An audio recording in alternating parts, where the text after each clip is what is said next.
Hi, so 2nd of February 2026, and this is part 2 of my series on psychiatry and eugenics. So on part 1, I said I would cover Thomas Malthus as the first individual, the catalyst to the eugenics movement. And here we are. I've already published the full article, which is here, about 5 pages.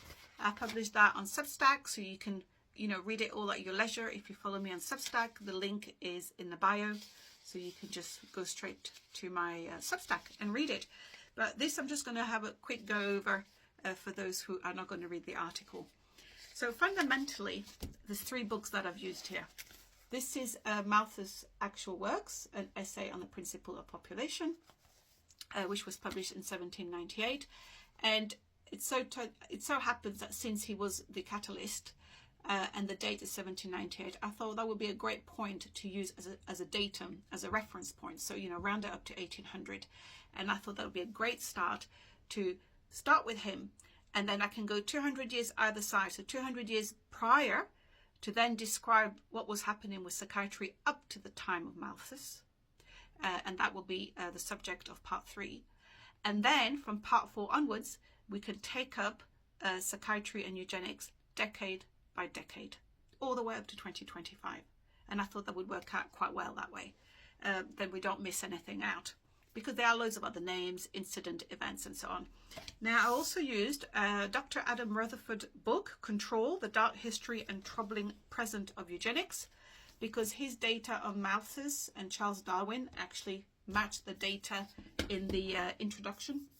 There's a very big introduction. This is an Oxford World Classic book, and there's a very comprehensive introduction by some academics, and it all matches, which is what we want. We want data that cross-checks and matches, so we're on the right track. And then I've also used Psychiatry, The Men Behind Hitler, which I've used a lot because it has thousands of references. Now, although this book concerns itself with German psychiatry, primarily, it does have a section right at the beginning, which is very, very useful, where it discusses the history of the politics of hate. And it does make a very interesting comment right at the start, where it says the names and theories of 5 historical figures emerged again and again in researching the historical antecedents of the Nazi movement in Germany. 1, Malthus; 2, Darwin; 3, Nietzsche; 4, Count of Gobineau; and 5, Stuart Chamberlain, Houston Stuart Chamberlain. And all these people will be covered, including Galton. But Francis Galton, but that will be later, which, by the way, Francis Galton was a cousin of Charles Darwin. So all the 3 books tend to kind of connect the data, and it works really well. And they all confirm that fact, that this book here, the principle, an essay on the principle of population, did start that whole eugenics ball rolling. Now, who was Malthus? So Thomas Malthus was born to a cultured middle-class family. I'm just going to read out of my article just the parts, and you can go and read the full thing. He was born to a cultured middle-class family, privately tutored to the age of 18, then enrolled at Cambridge University, where he studied mathematics, science, and the classics. Shortly after graduation, he was ordained into the Church of England and made curate of a chapel in the county of Surrey. Now, curate is actually one of the lowest level in the clergy, in the Church of England. So that was his job, which is quite interesting how he became so famous, having such a position. Now, as a curate, he would have been also responsible in his parish area to implement the poor law. Implement the poor law. P-O-O-R, poor law, which existed at the time. And that was a local help given to poor people in the church's area, the parish. So this is just worth keeping in mind, because his book here on the principle of population, really throughout, this is my opinion, throughout there is a sort of disdain and hatred and incredible dislike for his fellow human beings. And it is really strange, really, because he would have had to look and to help poor people, and yet he is the man who made it his mission to abolish the poor laws, and it did happen. Very, very strange business, but it's worth reading. Okay, So the way the book started is also something really interesting. Shortly, just a few years before the publication, the 1798 publication, there was a gentleman called William Godwin, who was a political philosopher, and he wrote a book, which I'll give you the exact title. He wrote an essay or a book called An Inquiry Concerning Political Justice. And Godwin argues in that book that government is a corrupting force in society, perpetuating dependence and ignorance, but that it will be rendered increasingly unnecessary and powerless by the gradual spread of knowledge and the expansion of the human understanding. So from what I've looked at, Godwin's goal was very much in how do you improve condition for everybody, not the upper class or the lower class. Like, how do you bring man, as in mankind, to better conditions and to greater height, and get rid of the ignorance, which I think obviously is very important, because that's the kind of thing that I like. How do you get rid of ignorance? And so that everybody knows, and everybody does well. Anyway, that was Godwin. It seems per Thomas Malthus' own words, according to his own words, in the first 2 paragraphs of the book, his essay on the principle of population, that he obviously did not agree with Godwin. And throughout the book, so throughout this little essay, Malthus fundamentally attacks Godwin. Throughout the book, you see Mr. Godwin, blah, blah, blah, Mr. Godwin, this and that. And it came about because Malthus was discussing with his friend their views on Godwin. And Malthus then decided to sit down and write his views for his friend. And as he sat down to write his views for his friends, suddenly he got more ideas about it. And he decided that, he should write a book and publish it. So he did, with very little evidence, totally out of his own mind, which is perfectly fine to write down your opinion, no problem with that. The only problem is he wrote his book as if it was an expert scientific book based completely on opinion. So when the book was published, anonymously, he didn't put his name. I mean, it could have gone really, really wrong. So there was no name there. But the publication was very well received in aristocratic circles and other such circles. Whilst in other circles, also aristocratic, they did not agree. Very controversial. So, it was two groups against each other. Those that really supported Malthus' theory and those who didn't, quite interestingly. And for example, Lord Byron ridiculed Malthus' moral restraint and referred it to the 11th commandment. Thou shalt not marry unless well, or without cash, Malthus tells you take no bride. So cash rules love, and so on and so forth. Anyway, whilst Godwin was there writing about how to improve things, Malthus had a much better solution. Just get rid of the population. Because this is how he went about writing his book. He was very worried and concerned about the expansion of population in England. And his theory, his population theory, is fundamentally this. I'm going to read it out because I wrote it here. Malthus based his population theory on the idea that the power of population is indefinitely greater than the power in the earth to produce subsistence for man. Some words I can't pronounce. I need to do my own pronunciation key there in my dictionary. Anyway, so obviously population expands very fast, but he just came to the conclusion that, the food wouldn't be produced as fast as the population expands, which obviously doesn't make sense because, the more people exist, the more people can produce anyway. So there would be food. But here's the thing here. According to Malthus, it was theoretically conceivable that the quantity of food will ultimately be insufficient to feed everyone. To Malthus, everyone meant the English population, and that such catastrophe would likely happen sooner rather than later.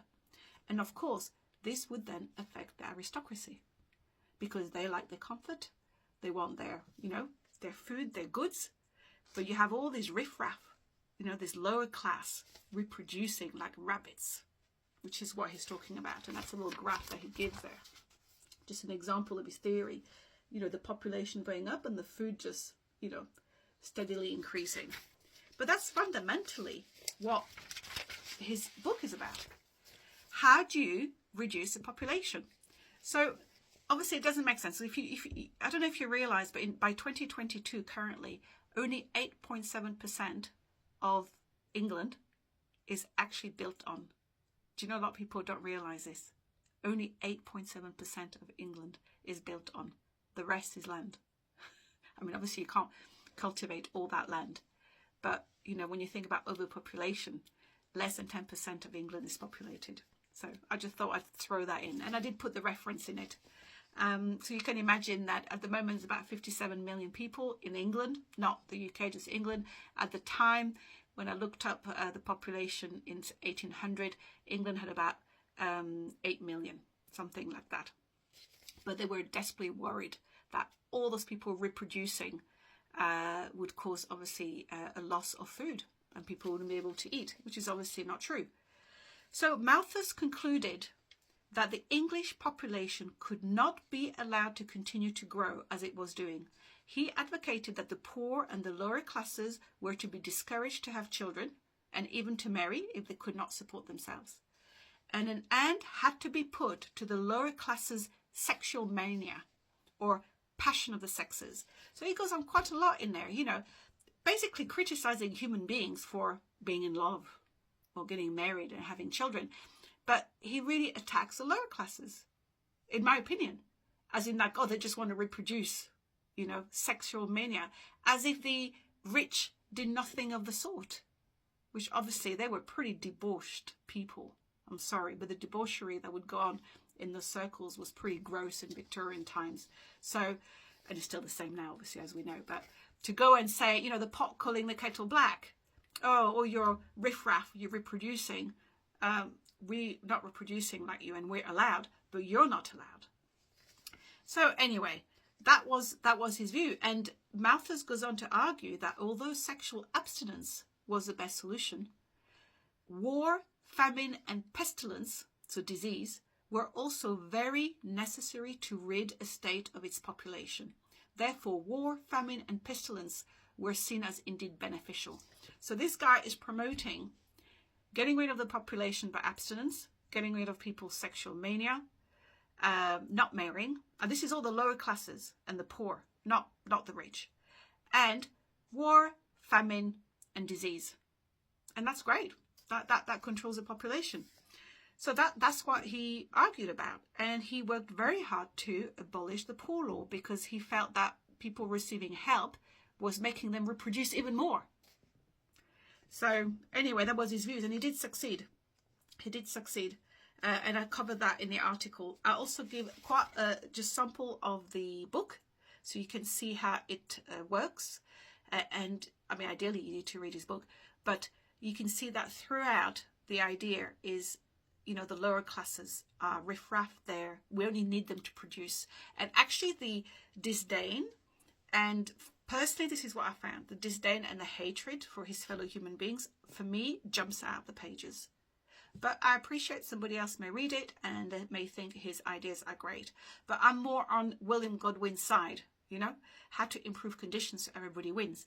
But Malthus is totally in the classes, interested in classes. And there is, unfortunately, as a catalyst, there is a part in the book which discusses what would then become eugenics. And it's here, it's covered in the article. It says here, it does not by any means seem impossible that by an attention to breed, a certain degree of improvement, similar to that among animals, might take place among men. Whether intellect could be communicated may be a matter of doubt, but size, strength, beauty, complexion, and perhaps even longevity are in a degree transmissible. There's a bit more in a chapter where he's talking about that. So that was the start. I personally recommend that. It's very easy to read. It is all over the internet, the original copy. So you've got archive.org, Gutenberg. There's loads of versions. Well, the original version is 1798. So you can read it. It's very interesting. I think it's ghastly. So no wonder so many people were upset about it. The introduction here, the Oxford introduction, is quite interesting, because it looks like the guy who wrote the introduction is actually quite, you know, a fan of Malthus, but fair enough, each to their own. So whether or not Malthus was a eugenicist, We'll never know. You know, eugenicist by trait, by character, we'll never know. But if you read his essay, my opinion is I understand why the books I've just shown you here, all these discuss and agree that Malthus' book was the first catalyst, followed by Charles Darwin. So I hope this gives you a little bit of information, but do look at the whole article because it's got a lot more on it. And next part 3, is going to look at a very brief history of psychiatry all the way up to 1800. What was going on at the time? Because my final paragraph in this part 2, I couldn't resist. So as all these legislative changes and everything's happening with the poor law, so I put there, but as these legislative changes and population control activities were taking place, with the working population focused on daily survival, something else far more sinister was lurking in the shadows, concurrently spreading its tentacles insidiously among the population, snatching those unaware, and I mean they were snatching those unaware, as you'll soon find out, many never to be seen again. And these were the 19th century alienists, now called psychiatrists, and their asylums for the insane. So we get up to 1800, and in part 4 we start from 1800 onwards, decade by decade by decade, and everybody else involved in it. So I think we should have a good run.